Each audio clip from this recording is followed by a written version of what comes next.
आप देख रहे हैं स्पेशल रिपोर्ट। मैं हूं आपके साथ चंद्रश्री राजपूत। स्पेशल रिपोर्ट का रुख करेंगे उससे पहले अलवर से खबर आ रही है, जहां उत्तर पश्चिम रेलवे में पहली बार 12 मीटर चौड़ा फुट ओवर ब्रिज बना है। और आपको बताएं कि रेलवे स्टेशनों के पुनर्विकास की दिशा में नई इबारत हुई है। अमृत स्टेशन योजना के तहत 77 स्टेशनों का किया जा रहा है पुनर्विकास। इस रेलवे प्रशासन खर्च कर रहा है इस पर 4000 करोड़ का बजट। अलवर का राजगढ़ स्टेशन करीब 13 करोड़ लागत से विकसित हुआ है। स्टेशन पर पहला 12 मीटर चौड़ा फुट ओवर ब्रिज बनाया गया है। यहाँ नए स्टेशन भवन के साथ सर्कुलेटिंग एरिया का विकास किया गया है। नए प्लेटफॉर्म शेल्टर के साथ वेटिंग हॉल, दिव्यांगजनों के लिए सुविधाएं हैं यहाँ पर। जयपुर मंडल में 18 स्टेशनों का 1325 करोड़ लागत से हो रहा है विकास।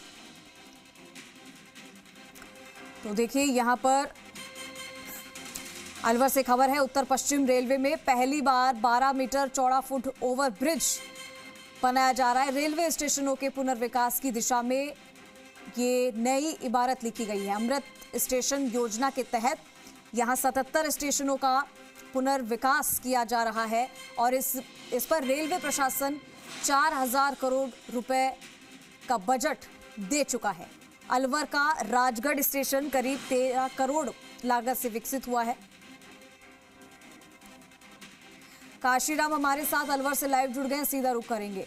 काशीराम, उत्तर पश्चिम रेलवे में पहली बार 12 मीटर चौड़ा फुट ओवरब्रिज बना है और इस दिशा में नई इबारत लिखी गई है। जरा तस्वीरें भी दिखाइए, अमृत स्टेशन के तहत क्या कुछ यहाँ पर तब्दीलियां हुई। जी बिल्कुल, देखिए थोड़ी देर पहले हमने राजगढ़ का जो 12 मीटर चौड़ा फुट ओवरब्रिज बनाया गया है उसकी तस्वीरें दिखाई थी और अब एक बार हम बाहर की कुछ नज़ारा दिखाएंगे, जहां पर यात्रियों के लिए जो ये स्टेशन का एंट्री गेट जो है, यहाँ पर किस तरह से देखिए राजस्थान की कला संस्कृति को सहेजने का प्रयास किया गया है।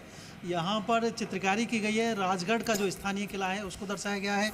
इसके अलावा यहाँ भानगढ़ का जो किला है, जो कि वर्ल्ड फेमस कहा जाता है, हॉन्टेड प्लेस है, उसको भी यहाँ पर दर्शाया गया है। और साथ ही यहाँ पूरे एरिया में जो है बुकिंग विंडो बनाई गई है कि जो कि यात्रियों के लिए पर्याप्त रहें।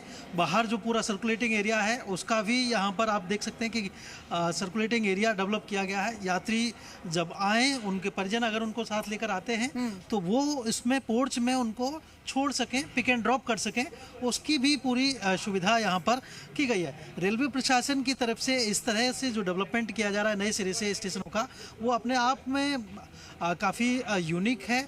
और उत्तर पश्चिम रेलवे के कुल जो स्टेशन है 77 स्टेशन, उनको यहाँ डेवलप किया जा रहा है और उन स्टेशनों पर करीब 4000 करोड़ रुपए की लागत उत्तर पश्चिम रेलवे द्वारा खर्च की जा रही है।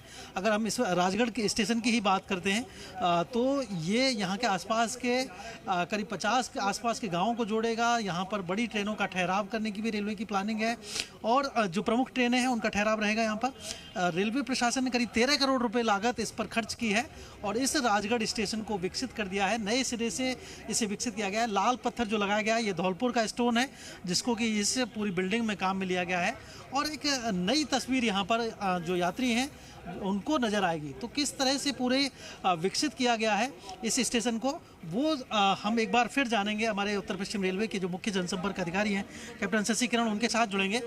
शशि किरण जी, यहाँ स्थानीय कला को भी बढ़ावा दिया गया है, धौलपुर का लाल पत्थर भी यूज में लिया गया है, और क्या क्या खास बात है स्टेशन? यहाँ पे जैसे हमने अभी बताया कि प्लेटफॉर्म इंडिकेशन और कोच इंडिकेशन बोर्ड भी लगाए हैं।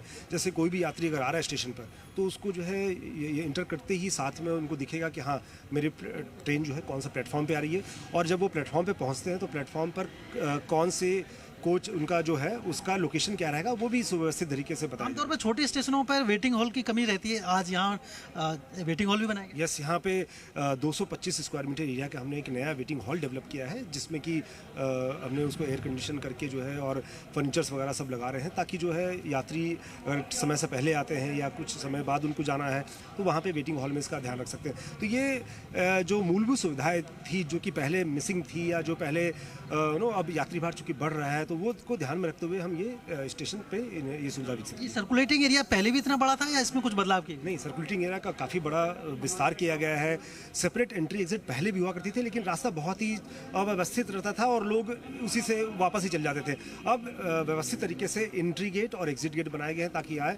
पार्किंग की व्यवस्था भी इसी तरह से की है कि एंटर करते ही लेफ्ट हैंड साइड में जो है हमने 2 व्हीलर पार्किंग कर दी गई है और फिर पोर्च के माध्यम से जाते हुए अगर कोई कार में पार्किंग करना चाहता है तो राइट हैंड साइड में कार पार्किंग व्यवस्था और फिर एग्जिट वो जा सकता है। तो एक सुव्यवस्थित तरीके से हमने किया ताकि सेपरेट एंट्री एग्जिट रहे, कोई भी अगर आदमी स्टेशन पर आए तो उसकी पूरी जानकारी रहे। और इसी तरह और कौन से प्रमुख स्टेशन हैं उत्तर पश्चिम रेलवे के जिन पर विकास कार्य पूरा होने वाला है? अगर बड़े स्टेशनों की अगर हम बात करें तो जयपुर, गांधीनगर, जयपुर, सांगानेर, उदयपुर, बीकानेर, जैसलमेर, जोधपुर, ऐसे 10 स्टेशन हैं जिनका हम बृहद तरीके से वर्ल्ड क्लास रीडेवलपमेंट कर रहे हैं, जिसमें जयपुर में 700 करोड़ की लागत से कर रहे हैं, गांधीनगर 200 करोड़ की से कर रहे हैं, बीकानेर में हम 400 करोड़ कर रहे हैं। बट उसके अलावा भी मध्यम श्रेणी के जो स्टेशन है, जैसे हम राजगढ़ की बात करें, दौसा, बांदीकुई, अलवर, इन स्टेशनों का भी, रेवाड़ी, हरियाणा और राजस्थान का जो परिक्षेत्र है जो उत्तर पश्चिम रेलवे का, यहाँ भी हम 67 ऐसे स्टेशनों का हम पुनर्विकास कर रहे हैं। 4000 करोड़ की लागत से हम सारे स्टेशनों का पुनर्विकास कर रहे हैं और सारे हम टाइम बाउंड मानर से चल रहे हैं। जो भी ये मीडियम क्लास स्टेशन, हमारा टारगेट है कि जून जुलाई तक सब कंप्लीट कर देंगे। और जो बड़े स्टेशन है जैसे जयपुर की बात करें तो वो हमारा 2026 तक का हमारा टारगेट है। तो यहाँ पर उत्तर पश्चिम रेलवे ने विकास की दिशा में एक नई इबारत गढ़ ली है। जो प्रमुख स्टेशन है उनका विकास कार्य तेजी से चल रहा है और इसके अलावा जो मध्यम श्रेणी के स्टेशन है जहाँ पर कि यात्रियों की संख्या अपेक्षाकृत रूप से कम रहती है, उन पर भी यात्री सुविधाओं को इस तरह से विकसित किया जा रहा है कि अगले 2 से 3 दशक तक यात्रियों को किसी तरह की परेशानी नहीं हो और वो बेहतर तरीके से आवागमन कर सकें। जी ठीक है काशीराम, बहुत शुक्रिया आपका इस तमाम तस्वीरें साझा करने के लिए और जानकारी देने के लिए। तो